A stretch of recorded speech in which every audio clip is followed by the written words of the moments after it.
रत्ना अपनी भाभी शिवांगी को खाना खाने के लिए छत पर बुलाने गई थी। उसने देखा कि शिवांगी किसी से फोन पर बात कर रही है। उसकी बातों से लग रहा था कि वो फोन पर अपनी मम्मी से बातें कर रही हैं।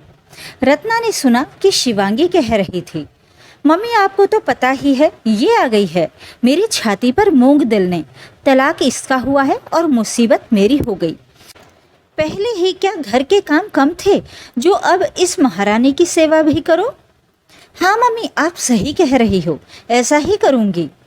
रत्ना आंखों में आंसू लिए चुपचाप शिवांगी को बिना बुलाए वापस नीचे आ गई। वो सोच रही थी, क्या ये वही मेरी भाभी शिवांगी है जो पहले मेरे साथ एक सहेली की तरह रहती थी। अब तो इनके तेवर ही बदल गए हैं। मेरा तलाक हो गया, इसमें मेरी कोई गलती नहीं थी, ये बात भी इसे अच्छी तरह पता है। और जब से मैं यहाँ आई हूँ तब से मैंने घर का कितना सारा काम संभाल रखा है ताकि शिवांगी को मेरा यहाँ आना बोझ न लगे। जब से मैं आई हूँ ये सुबह 10 बजे से पहले सोकर नहीं उठती है। यहाँ तक कि इसने भाई दिवाकर का खाना भी बनाना बंद कर दिया है। उसका खाना भी बनाकर मैं ही पैक करती हूँ और चिन्मय को भी तैयार करके स्कूल छोड़कर आती हूँ। मम्मी की चाय भी मैं बनाती हूँ। तब भी अपनी मम्मी से कह रही है कि महारानी की सेवा करनी पड़ेगी। थोड़ी देर बाद शिवांगी छत से नीचे आ जाती है। अगले दिन रत्ना के भाई दिवाकर की छुट्टी थी। उसे पता था कि मम्मी तो पिक्चर देखने चलेंगे नहीं, इसीलिए वो केवल 4 टिकट ही लाया था। इसीलिए उसने रत्ना और शिवांगी को तैयार होने के लिए कहा। जैसे ही शिवांगी ने सुना कि रत्ना भी हमारे साथ जाएगी, वो कलपने लगी और चिढ़कर बोली, मुझे कहीं नहीं जाना, घर में बहुत काम है और रात का खाना भी बनाना है। दिवाकर बोला, मूड खराब मत करो शिवांगी, जल्दी तैयार हो जाओ, अब तो टिकट भी आ चुके हैं। तब शिवांगी कहती है, दिखाओ जरा टिकट। दिवाकर ने जैसे ही टिकट दिखाई, शिवांगी ने एक टिकट उसके हाथ से लेकर फाड़ दी और बोली, लो मैंने अपना टिकट फाड़ दिया और अब जाओ अपनी बहन के साथ। रत्ना सब कुछ समझ रही थी। उसने शिवांगी से कहा, आप लोग बहुत दिनों से कहीं घूमने नहीं गए हैं, आप लोग जाओ, मैं मम्मी के साथ घर पर हूँ और खाना मैं बना लूँगी। सुनते ही शिवांगी फटाफट तैयार होने चली गई। भाभी के इस व्यवहार पर रत्ना और उसकी मम्मी को बहुत दुख हो रहा था। पहले भी एक बार जब दिवाकर ने सबको मंदिर चलने को कहा था, तब शिवांगी ने रसोई में बर्तनों के साथ तोड़-फोड़ की थी। आवाज़ सुनकर साफ पता लग रहा था कि बर्तन जानबूझकर फेंके जा रहे हैं। तब रत्ना की मम्मी ने कहा था कि दिवाकर, हम माँ बेटी कल मंदिर चले जाएंगे, आज तुम लोग होकर आओ। ये सुनकर शिवांगी खुश हो गई थी और जल्दी से तैयार हो गई थी। दिवाकर को उसका व्यवहार खटकता था, पर वो उसे कुछ कहता नहीं था। यही उसकी कमी थी और शिवांगी इस बात का फायदा उठाकर सिर पर चढ़ती जा रही थी। भतीजा चिन्मय, जो अभी छोटा बच्चा था, लेकिन फिर भी कुछ कुछ बातें समझता था, अपनी बुआ से बहुत प्यार करता था और बुआ भी उसके ऊपर जान छिड़कती थी।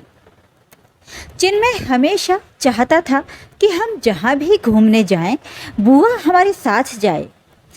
एक बार मार्केट जाने के नाम पर उसने बुआ से बहुत जिद की कि आप भी साथ चलो, लेकिन शिवांगी नहीं चाहती थी कि रत्ना साथ जाए। दिवाकर रत्ना को कुछ दिलवाता था तो उसे अच्छा नहीं लगता था। तब चिन्मय ने बुआ को साथ ले जाने की जिद की थी। शिवांगी ने उसे डांटते हुए कहा था कि तुझे भी घर पर रहना है बुआ के साथ। तब चिन्मय ने कहा, हाँ। तो शिवांगी बोली, मैं तेरी मम्मी हूँ, मेरी बात नहीं मानेगा, आगे से कभी भी कहीं घुमाने नहीं ले जाऊंगी। तब चिन्मय ने अपने छोटे छोटे हाथ हिलाते हुए कहा, मत ले जाना, वैसे भी जब मैं स्कूल से आता हूँ तो आप कहते हो कि बुआ से कह दे यूनिफॉर्म बदल दो, बुआ से कह दे खाना खिला दो।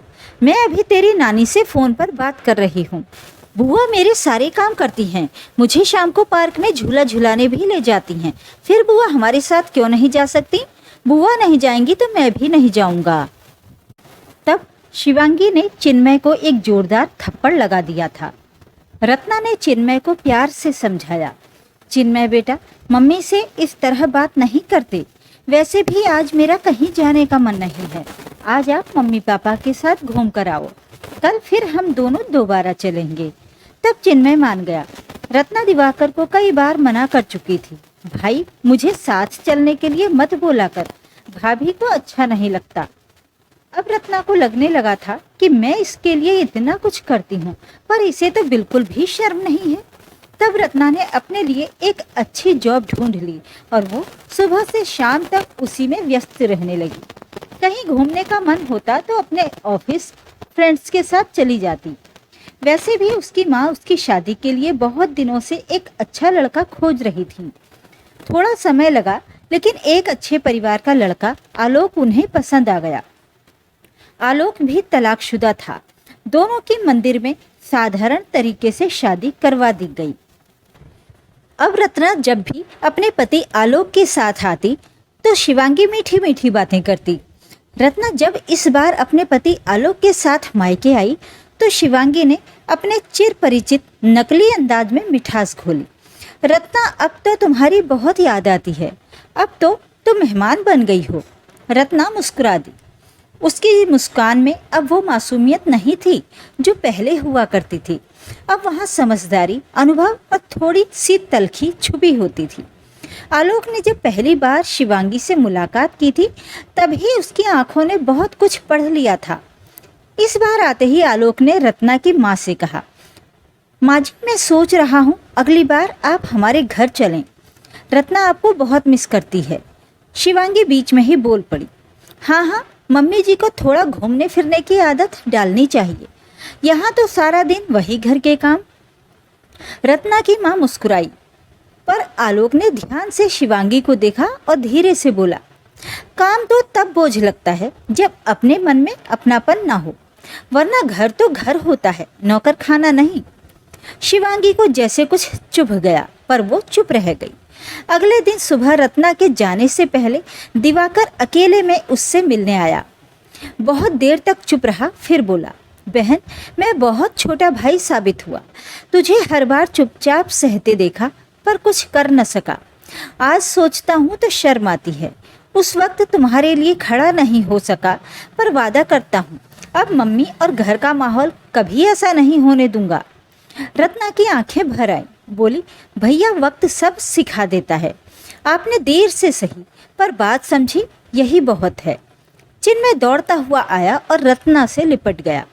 बुआ अब आप हमेशा खुश रहना, अब कोई आपको नहीं रुलाएगा ना? रत्ना ने उसे गले लगाते हुए कहा, नहीं बेटा, अब बुआ के पास बहुत अच्छा दोस्त है, तुम्हारे आलोक अंकल। आलोक पास आकर बोला, और अब चिन्मय जब चाहे हमारे साथ घूमने आ सकता है, लेकिन बुआ को साथ लाना जरूरी है। सब हंस दिए। शिवांगी बोली, रत्ना आपकी बार तो बहुत दिनों बाद आई हो, आती रहा करो, तुम्हारी बहुत याद आती है। रत्ना उसके फिर से बदले हुए तेवर देखकर हैरान थी।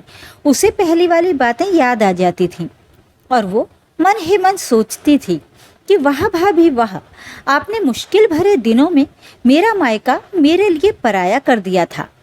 मुझे आपने फ्री की नौकरानी समझा था, जबकि मैं अपना घर समझकर सारा काम करती थी, पर आपने मेरे घर को ही मेरा नहीं होने दिया। तब मैं आपके लिए बोझ बन गई थी और अब आप मेरे पति के सामने अपनी बातों में मिठास घोलकर अच्छी बन रही हो। सुख में और दुख में मैंने आपके अलग अलग तेवर देखकर आपको अच्छी तरह पहचान लिया है।